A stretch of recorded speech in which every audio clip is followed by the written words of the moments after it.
Good morning everyone and welcome to this last accountability session of 2022. I'm Deirdre Toner. This is my first meeting in public as the newly appointed chair of the board, so I'm trusting my colleagues will be patient.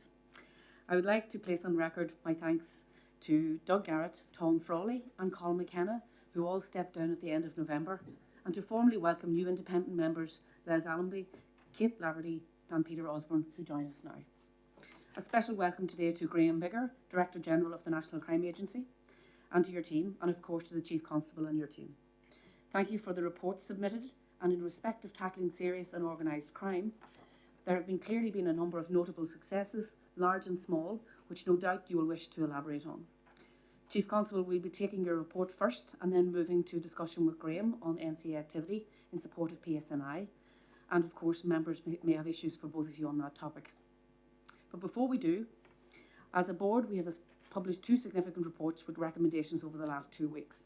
One dealing with professional standards, and in a first of its kind for policing here, a report on the human rights of police officers and staff. We will of course be following up with you and others around the recommendations made, but each consider important issues around conduct and organisational culture, and we hope that these add to the message sent that inappropriate behaviours and actions will not be tolerated. The report today particularly looks at the human rights of officers and staff within the organisation and their treatment. There are some complexities that apply to particular issues given the legislative powers and duties conferred on police officers.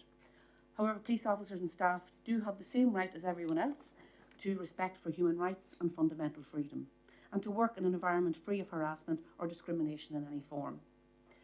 There's a lot covered, and the report also highlights increasing numbers of assaults on officers in policing and indeed other emergency services. Sadly, in the course of the last month, we've seen 2 attempted terrorist attacks, which the board condemned, and other incidents where officers have been assaulted on duty. So this report very much recognises the duty of care that we have. On the budget, turning to your report, centre stage is the current budgetary position, and whilst the budget has been set by the Secretary, there was very little Christmas cheer in the allocation to PSNI this year, or indeed for subsequent years. We are now at the stage where we and the public need to understand in detail how the pressures will impact on actual service delivery, and how the service received by the public may need to be reshaped going forward. Chief Constable, there have been a number of incidents over the last number of days that members may ask for updates on, so we'll take some introductory remarks and move to questions. Thank you.